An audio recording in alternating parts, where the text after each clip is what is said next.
Hola, buenos días. Soy José Miguel López, director de PwC. Estamos aquí de nuevo en una nueva sesión webinar organizada por Pixelware, a quien agradecemos yo personalmente, bueno, la posibilidad, ¿no?, de estar aquí. Y vamos a hablar hoy de un tema que la verdad es que cuando hemos estado trabajando con diferentes órganos de contratación, etcétera, pues hemos visto que ha suscitado varias dudas, controversias y aspectos de interés, ¿no? Es una pena que no podamos debatir porque lo que sí hemos visto también en la práctica es que esto al final, cuando hablamos de la nueva ley, sus procedimientos y qué alternativas tenemos a los medios más flexibles que habíamos, pues ya hemos constatado que es un tema que levanta pasiones, ciertamente, ¿no?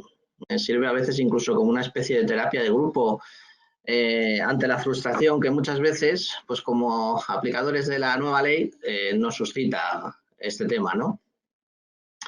Hemos preparado una pequeña presentación, la voy a presentar y bueno, si luego ya hay alguna duda o otro día, pues podríamos debatir, sería lo ideal. Vamos a ver si lo conseguimos, mostramos la pantalla y la proyectamos.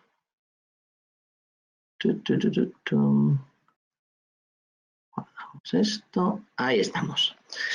Bueno, como decía, vamos a hablar de alternativas a los contratos menores. Bien, primero una explicación sobre el contexto previo muy breve. El otro día hablábamos un poco de la problemática de los contratos menores, qué había sucedido, qué estaba ocurriendo, qué frustraciones estábamos teniendo todos, esos criterios discrepantes en ocasiones de la oficina de supervisión. Y bueno, lo cierto es que no vamos a volver a repetirlo, pero sí tenemos que partir en primer lugar de ese punto de partida. Ya hemos visto que tradicionalmente se recurría mucho a los contratos menores y también al negociado sin publicidad por razón de cuantía, esencialmente, ¿no? ¿Por qué? Pues porque al final, cuando un órgano de contratación tiene que satisfacer una necesidad pública y necesita contratar a un proveedor o una prestación o un suministro o cualquier tipo de prestación adicional, pues lo que se veía, pues como sucede en el sector privado, era que lo que se quiere es, sí, obtener o garantizar los principios de publicidad y concurrencia, pero también es necesaria una cierta agilidad, una cierta celeridad y un adecuado control del proceso, ¿no? Y al final, con el objetivo de satisfacer ese interés público, ¿no? Eso originariamente se hacía a través de contratos menores, como decimos, pero es cierto que había problemáticas, como ese exceso de recurso a los mismos, ese empleo en contratación de prestaciones periódicas, fraccionamientos, concatenación de contratos, que bueno, ya todos conocemos, no vamos a insistir y que bueno, sabemos que ha dado lugar a bueno, pues numerosas incidencias, ¿no? Tanto administrativas como de otro tipo. Desde el punto de vista de la nueva norma, ya hemos visto que se establecían restricciones, ¿no? No vamos a hablar de nuevo todo, pero destaquemos el tema de reducción de cuantías máximas, pues en lo tocante a servicios, pues de 18 a 15.000, ¿no? Y luego lo importante, ¿no? Ese informe nuevo de no alteración del objeto del contrato y de que no se suscribían por el contratista otros contratos menores que superaran límites, ¿no? Esto además se ha unado con la desaparición de ese contrato o procedimiento negociado sin publicidad por razón de cuantía, que a la Comisión Europea pues no le hacía especial ilusión o no le parecía de especial interés y entendía que era contrario a la concurrencia y que pues, ha desaparecido, ¿no? Claro, en ese contexto, como hemos ya visto a estas alturas y hemos sentido y hemos sufrido, podríamos decir todos, pues estamos con una norma que nos encorseta mucho, ¿no? Es muchas obligaciones nuevas, mucha complejidad en diferentes aspectos. Ha habido mucha problemática sobre cómo llevarla a cabo e implantarla en la práctica. Además, es muy fácil desde el punto de vista, a lo mejor, de intervención o desde el punto de vista de alguien que quiere impugnar un pliego, etcétera. Es muy fácil, como digo yo, criticar, ¿no? Pero organizar un buen procedimiento de contratación con un buen pliego, etcétera, pues bueno, todos los que estamos o hemos colaborado con el lado del sector público sabemos que no siempre es fácil, ¿no? Y en ese contexto tan encorsetado, es cierto que la nueva norma parece que ha partido más del propósito de salvaguardar la publicidad, la concurrencia, la transparencia, la concurrencia de los proveedores, la eficacia y la eficiencia en la gestión, sobre todo económica, ese ahorro de costes, ¿no?, que se pretende conseguir a toda costa, Pero sí que es cierto que, y esto es una mera opinión personal, pero sí que es cierto que parece que peca un poco de un excesivo formalismo en muchas ocasiones, ¿no? Ahora vamos a verlo en alguna ocasión.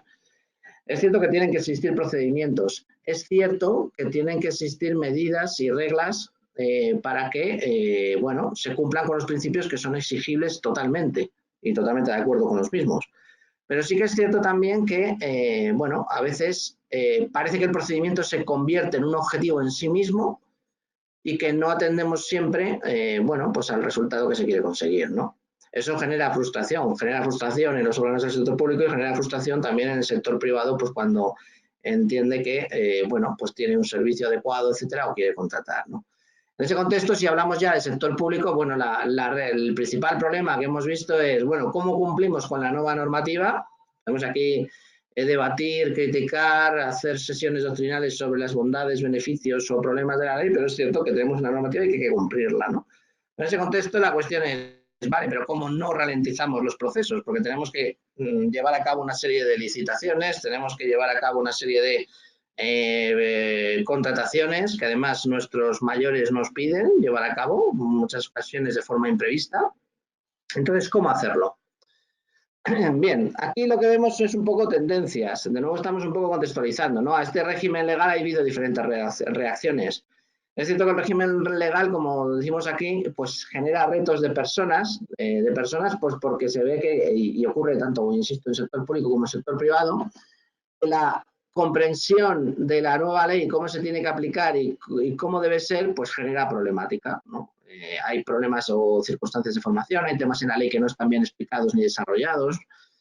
Bueno, hay muchos aspectos que realmente son difíciles de aplicar, ¿no? Incluso aunque estemos acostumbrados a ello. Porque yo llevo 20 años haciendo contratación pública y, como digo yo, la contratación pública al final en la nueva ley sucede más todavía, ¿no? Pero es un ámbito que requiere de mucha práctica, mucha comprensión y no es sencillo, ¿no? Tiene que ver también con la organización, hay retos de organización, porque dependiendo de cómo estemos funcionando estructurados, pues pueden ser más o menos ágiles los procedimientos que tenemos y a día de hoy el reto que existe es bueno, un reto también tecnológico, ¿no? De las herramientas que tenemos para llevar a cabo nuestros procedimientos. Todo esto al margen de lo que diga la normativa o además de lo que diga la norma. Bien, ¿cómo se está reaccionando frente a este nuevo régimen legal y ante este mayor formalismo, encorsetamiento o reforzamiento de las garantías, si lo queremos ver de los procedimientos, si lo queremos ver de esa forma? Bueno, pues por un lado, en contratos menores hay entidades que es curioso, pero que siguen, bueno, se siguen las mismas incidencias con las mismas prácticas como si nada hubiera ocurrido, ¿no? Por supuesto, eso no puede ser así, lo comentábamos en la ocasión anterior, ¿no? En otras ocasiones, lo que se intenta hacer, lo hemos visto también en muchas, frecuentemente, era en el pasado, pero ahora también se sigue viendo, bueno, esa tendencia a intentar forzar las cosas y decir, bueno, vamos a intentar encajar lo que queremos hacer en modalidades de contratación, bueno, pero en realmente que estén excluidas de la ley o que no tengamos que aplicar este procedimiento, ¿no? Califiquemos esto como contratos privados, como convenios, como contratos de investigación, bueno, que nos permite excluirlos de la ley. Bueno, esto lo que se observa también en la práctica es que evidentemente puede ser problemático, ¿no? Como decimos, jurídicamente las cosas son lo que son y no el nombre que le demos. Entonces, es importante no dejarse embarcar en aras de una supuesta flexibilidad en aventuras que realmente, pues bueno, no admiten una calificación jurídica adecuada, ¿no? En tercer lugar, pues hay entidades que están intentando mejorar y llevar a cabo una planificación adecuada. Es decir, ¿cómo? Pues bueno, planificando o haciendo una previsión con antelación de las contrataciones que quieren llevar a cabo durante el ejercicio y los siguientes, ¿no? Pero es cierto que esto no siempre es posible, bueno, lo sabemos todos, ¿no? Por un lado, hay, por ejemplo, en el ámbito IT, muchas circunstancias que surgen de forma imprevista, brechas de seguridad, necesidades, etcétera, que no se pueden planificar siempre adecuadamente o que son imprevistos, que surgen sin tal cual en esa planificación. Y en otras ocasiones simplemente necesidades de gestión o novedades o ideas que han tenido, bueno, pues los mayores, como digo yo, ¿no? Los superiores jerárquicos que han decidido en un momento dado que hay que afrontar un proyecto con unas características determinadas porque les parece buena idea, porque tiene un objetivo concreto, porque se tiene una rentabilidad política. Hay múltiples factores que tienen que ver ahí con la gestión o la decisión política, ¿no? Entonces, claro, son decisiones que pueden alterar o que pueden hacer que lo que haya que llevar a cabo no encaje en absoluto en la planificación previamente hecha, ¿no? Y por último, bueno, pues lo que se está haciendo es, como otras alternativas, que es de lo que vamos a hablar hoy realmente, el recurso a fórmulas que permitan reducir y agilizar los procesos de contratación. Porque existen, es cierto, no son perfectas, pero sí que es cierto que se puede mejorar en el proceso. Vamos a ver un poco ahora cómo, ¿no? Bien, en primer lugar, yo creo que no se debe olvidar, a veces pasa desapercibido, es una novedad de la ley y bueno, ya se venía haciendo, existían algún informe de juntas consultivas en Cataluña, Aragón, etcétera, en la que se decía que era factible, se hacía más en el ámbito local entre diputaciones y entidades locales, pero recordemos que en la propia norma actual se siguen contemplando y si ya se establecen y se les da carta de naturaleza realmente a los sistemas de cooperación pública, vertical y horizontal. Y me podríais decir, bueno, ¿y esto qué tiene que ver con la agilización del procedimiento? Bueno, tiene que ver con la agilización del procedimiento no tanto, pero sí con la posibilidad de reducir la carga de trabajo, pudiéramos llamarlo así, ¿no? ¿Cuáles son esos sistemas? Bueno, se sigue hablando de los sistemas de cooperación vertical, las famosas encargos, encomiendas de gestión, los mandatos, según les hemos ido llamando, ¿no?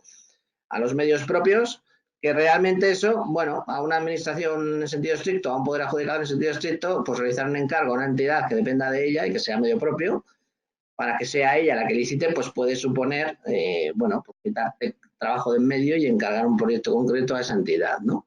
Eso te puede permitir optimizar recursos en la medida en que no tienes que tener todos los tuyos propios ejecutando todo al 100%, pero es cierto que también tiene problemas en la práctica. Yo aquí lo que destacaría es no tanto lo que se hablaba antes de la famosa huida del derecho administrativo, ¿no? De que el encargo a los medios propios se hacía para evitar la aplicación de los procedimientos de la ley.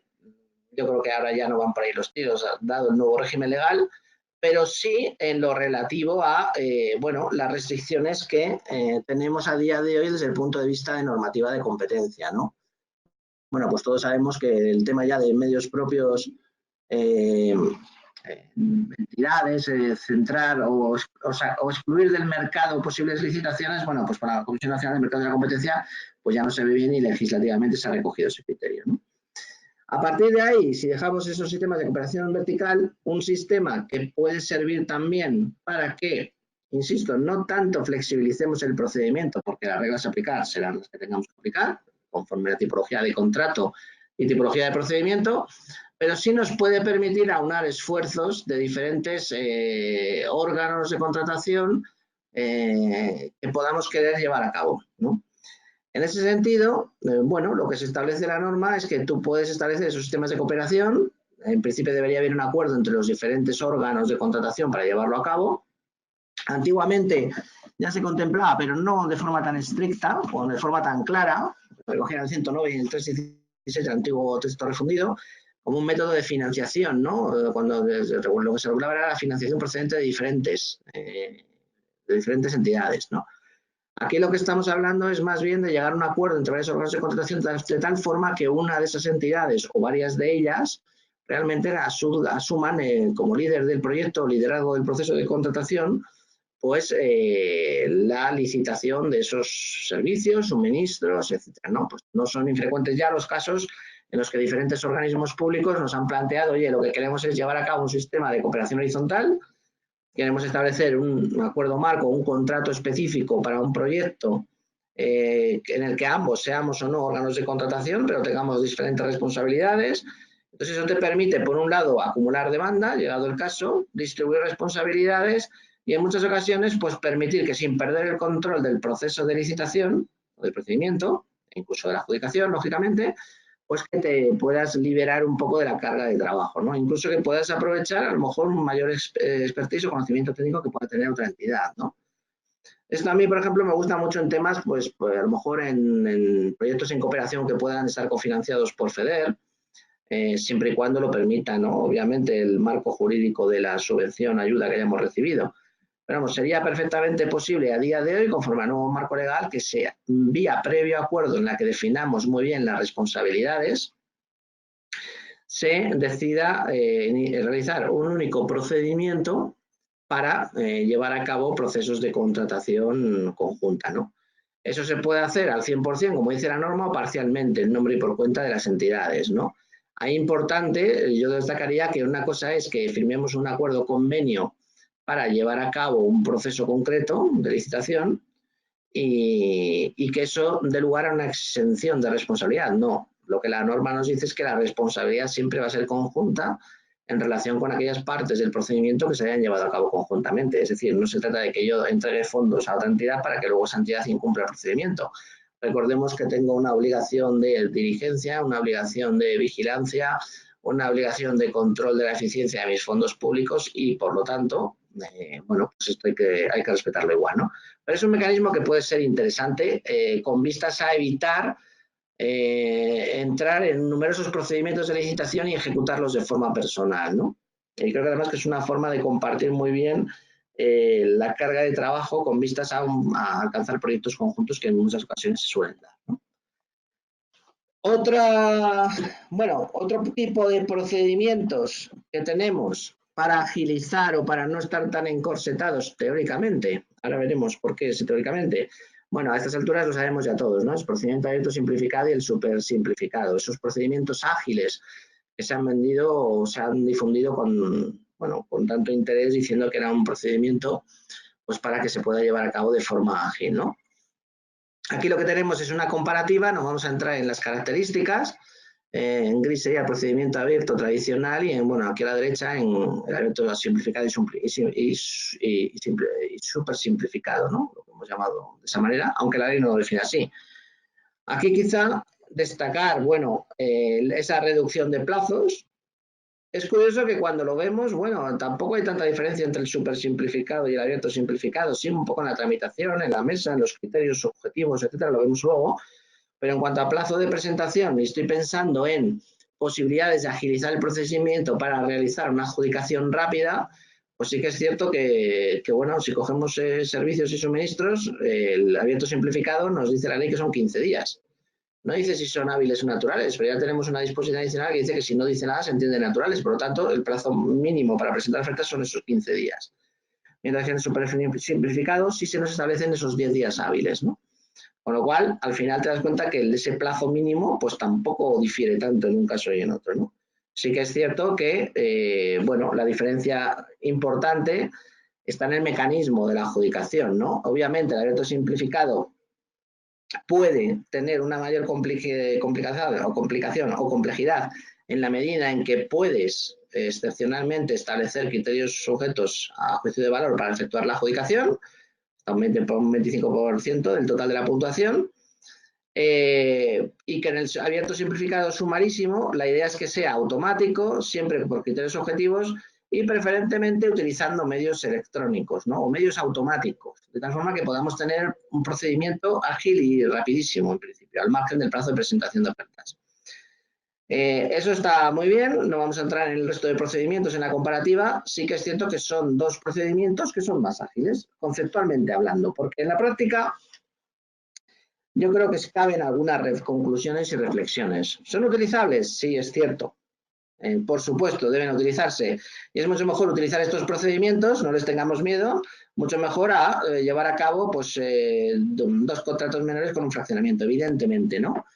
Pero sí que es cierto que, son procedimientos ágiles, pero no tantos. Sí ha habido un recorte de plazos, pero es cierto que, como dicen ciertos autores, tampoco hay un sacrificio excesivo de requisitos procedimentales y garantías, ¿no? Lógicamente, la norma lo que tiene en cuenta es que esos principios es lo esencial a salvaguardar y, por lo tanto, no puede sacrificarlos, porque, entre otras cosas, no sería admisible, ¿no? Conforme a la normativa. Por otro lado, pero sí que es cierto que no ganamos tanto plazo en muchas ocasiones, ¿no? O sea, que hay que hacer una valoración detallada. En segundo lugar, sí, están muy bien, podemos reducir plazos, son más ágiles, podemos introducir herramientas, pero sí que es cierto que lo que se ve y lo que hemos constatado que no gusta ni en el sector público ni tampoco en el sector privado, ahí yo que tengo las dos vertientes, pues lo sufro ahí también, y es que, realmente digamos, procedimientos lo que plantean es un sacrificio de criterios subjetivos, ¿no? Lo cual lleva a un excesivo automatismo. ¿El automatismo es malo? No. El problema del automatismo es que en realidad nos encontramos con muchos supuestos en los que al final no tenemos la mejor oferta en términos de relación calidad-precio, ¿no? Que es lo que nos dice la ley.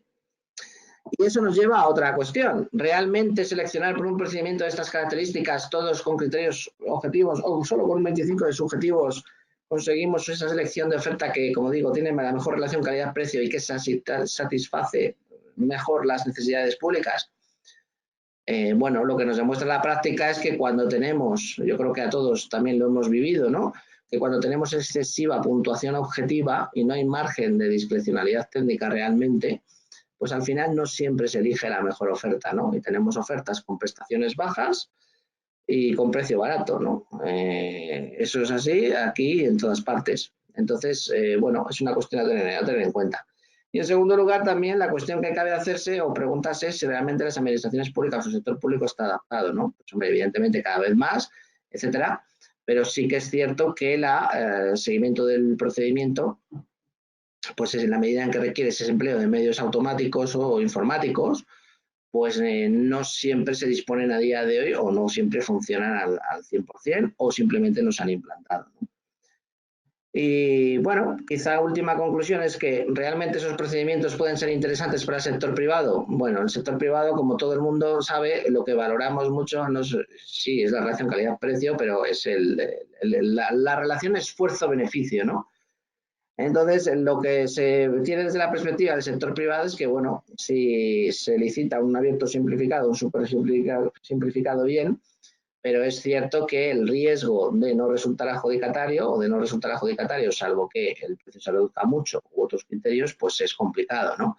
Eso está generando una cierta reticencia al empleo de estos procedimientos, ¿no? Tanto en ambas partes de la ecuación, sector público y sector privado. ¿Que se está generalizando poco a poco o utilizando poco a poco? Sí. ¿Que es una solución? Sí. Pero de momento yo creo que es una solución parcial y quizás de éxito reducido temporalmente, ¿no? Porque teniendo en cuenta la reducción de plazos que conlleva, que es, bueno, interesante, pero tampoco una cosa dramática o maravillosa, si eso lo vinculamos con el sacrificio de los criterios subjetivos, pues a veces la percepción es que quizás es mejor irse a no abierto tal cual, ¿no? Con lo cual tenemos ahí dos procedimientos que están contemplados, pero que a veces no siempre son una mejor opción. Bien, siguiente alternativa que está gustando mucho y que se está aplicando mucho, evidentemente, es lo que todo el mundo está ya aplicando de forma ya más o menos generalizada, son los temas de racionalización técnica, ¿no? ¿Por qué? Primero, pues porque ya no hay duda de que el ámbito subjetivo queda ampliado. Antes existía una cierta duda de si, bueno, si solo era para las administraciones o si los poderes adjudicadores podrían hacerlo, ese tipo de mecanismos y el resto del sector público, que qué ocurría, ¿no? Evidentemente, ahí en la medida en que las instrucciones contemplaran esa posibilidad, las antiguas instrucciones de contratación lo preveyeran, bueno, pues existía la opción, ¿no? En cualquier caso, a día de hoy ya queda claro y, por lo tanto, tenemos diferentes mecanismos que podemos utilizar. Dejo al margen el sistema de contratación centralizada, porque ese es un mecanismo, como todos sabemos ya, de elección concreta de una administración, es un tema de decisión pura y dura, de cómo se quiere hacer y si se quiere adoptar o no. Es cierto que a los órganos de contratación de las diferentes administraciones lo que se ve es que es un sistema de contratación centralizada que en principio no suele gustar mucho, o por lo menos no gusta en los términos en los que está configurado actualmente, porque en primer lugar se pierde autonomía y en segundo lugar se pierden posibilidades de gestión en muchas ocasiones, ¿no? Ahí sí que hay un encorsetamiento que le viene definido por un tercero con el que muchas veces no se comparten criterios, ¿no? Y luego, por otro lado, son mecanismos o acuerdos o sistemas que a veces no garantizan tampoco la suficiente flexibilidad.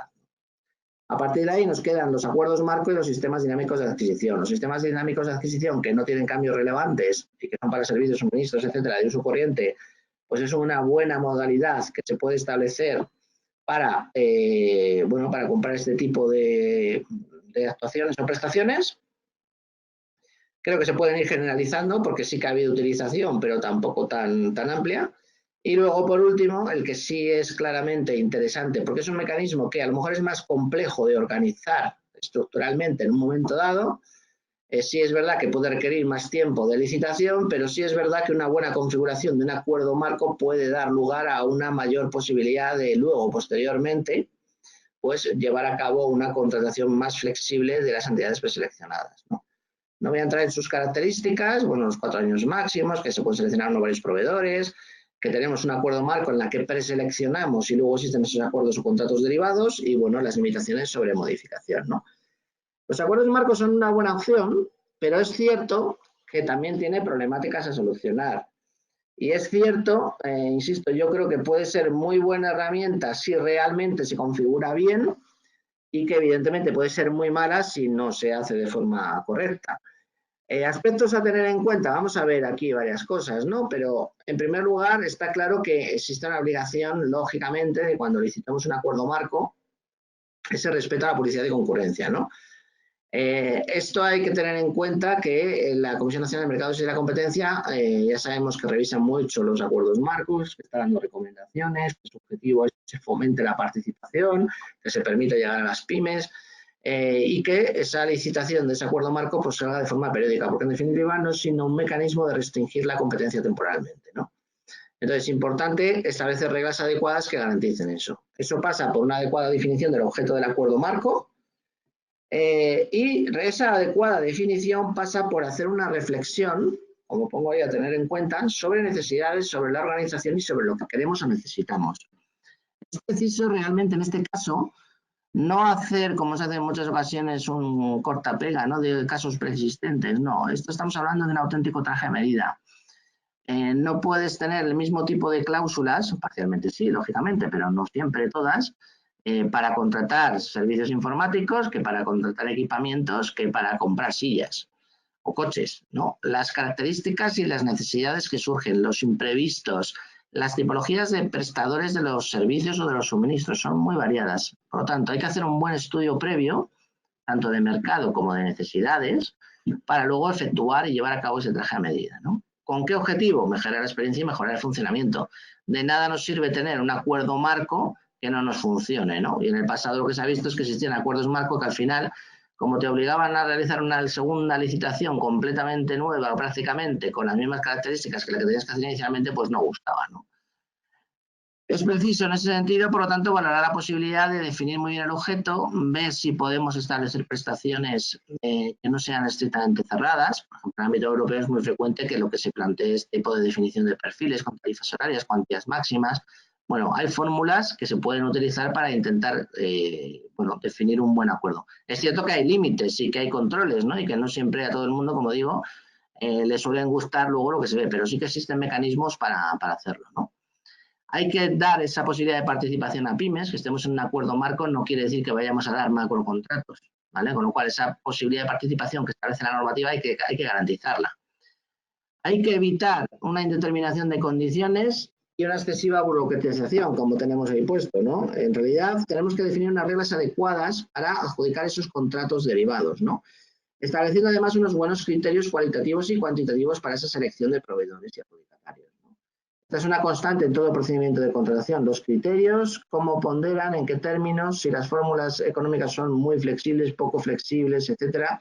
Eso es algo que aquí, si hay que cuidarlo en un procedimiento normalmente, aquí es más relevante, ¿no?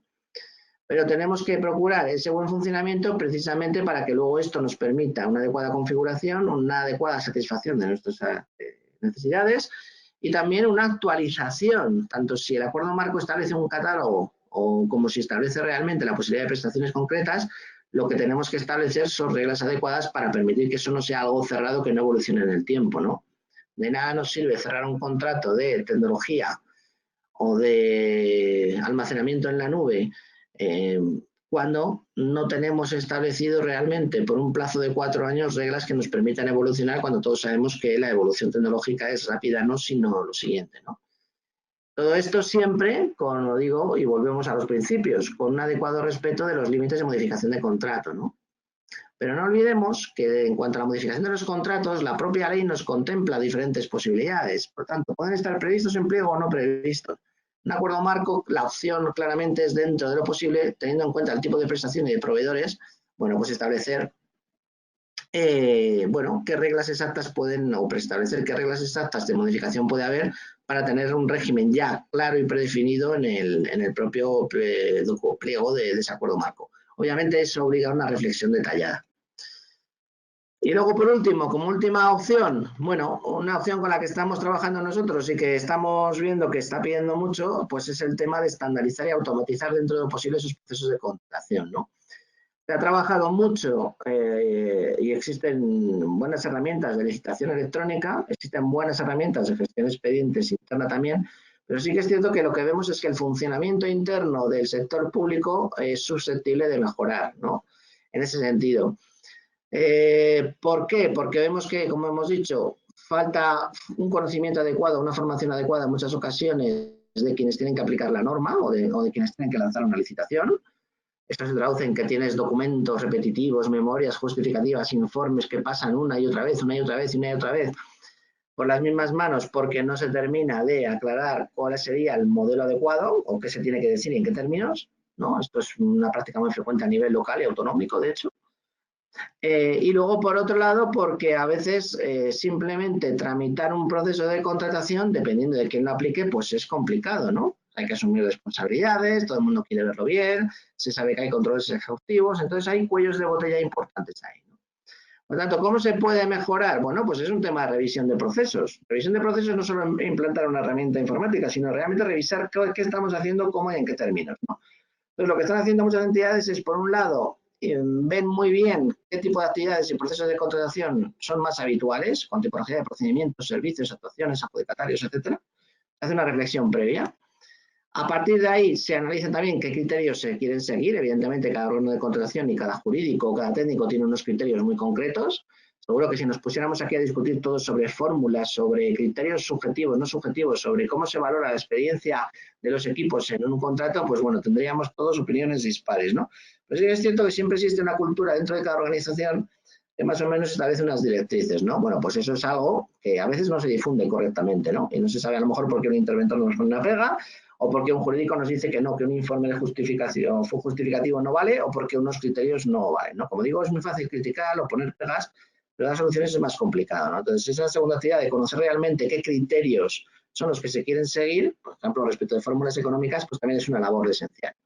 A partir de ahí, eso te permite, y para mí es básico, establecer modelos tipos estándar de documentación, sea de informes, memorias, pliegos, contratos, modelos de actas, etcétera.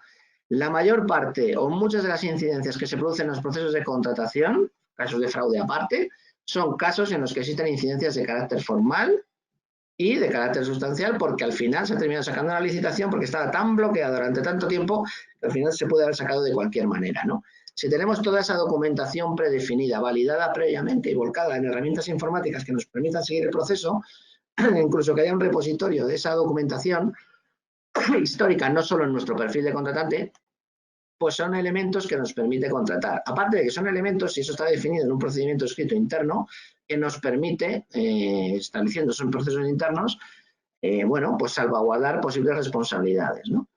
A partir de ahí, eso te permite prevenir formalismos y buscar agilización, y eso es lo que terminas volcando realmente con una herramienta que te permite en muchos casos, pues ciertas actuaciones, automatizar y concienciar al personal, ¿no? Eso te evita al final estandarizar procesos, utilizar herramientas tecnológicas o herramientas IT que contribuyan a dinamizar realmente, incluso identificar el por qué se están parando las cosas. Hay herramientas, Pixel hablará también de ellas, etcétera, ¿no? Pero hay herramientas que te permiten saber pues, cuánto tiempo se ha tardado en un determinado trámite y dónde está el problema, ¿no? Te da estadísticas de eso. Entonces, son elementos que te permiten, pues bueno, funcionar razonablemente y muy bien y rápido, ¿no? Y eso te permite evitar cuellos de botella. Bueno, ahí tenéis nuestros teléfonos por si hay alguna duda o aclaración. Y bueno, por mi parte nada más. Espero que haya sido interesante. Hubiera sido más quizá interesante debatirlo, pero bueno, seguro que tendremos otra ocasión. Como siempre, muchas gracias a todos, muchas gracias a Pixelware por estar aquí y nada, seguiremos estando en contacto. Muchas gracias a todos.